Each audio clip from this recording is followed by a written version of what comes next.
নাগেশ্বরীতে তেলের সংকটের কারণে মোটরসাইকেলে গ্যাসের লাইন সেট করেছেন এক বাইক চালক। তিনি এখন গ্যাস দিয়ে চালাচ্ছে মোটরসাইকেল।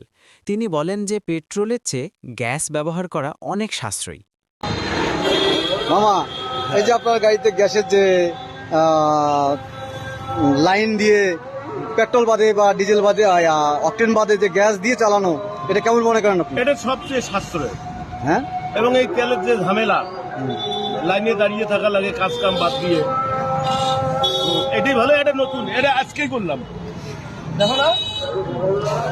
এই যে সুপ্রিয় দর্শক, এই মালটাই শুধু কিনতে হবে। তুমি এর আগে দেখছো কি? না না, আমি দেখি তো আজকে ভিডিও করতেছি। এই যে দেখো, এটা মেশিন।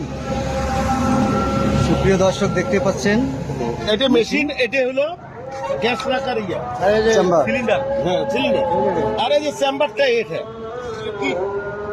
ঠিক এইটুকু। এর কাম হলো এটা, আপনার তো গ্যাস দিয়ে চালাতে পারবে না, যে তেলের লাইন কিন্তু অফ আছে।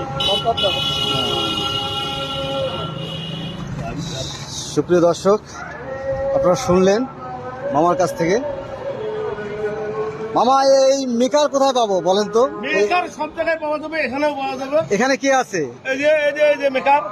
মেকার তো ছবি দেখাতে যাচ্ছে না, নাম বলে দেন আপনি। আচ্ছা, ওই যে দুঃখী মেয়েও আছে এখানে, 4-5 জন মেকার হয়ে গেছে অলরেডি। তা দুঃখু মেয়ের কাছে গেলেও মূলত পাওয়া যায় না। সুপ্রিয় দর্শক, শুনলেন আমাদের দুঃখু 1,500-2,000 টাকা নেবে। এবং মাইক্রো মেকার দুঃখুকে চেনেন সকলে আপনারা। সেই মাইক্রো মেকার দুঃখুর কাছে চলে যাবেন, গ্যাস দিয়ে মোটরসাইকেল চালাবেন। আজকে এখানে শেষ করছি। আল্লাহ হাফেজ। বলতে হলে ক্ষমা করবেন। ধন্যবাদ।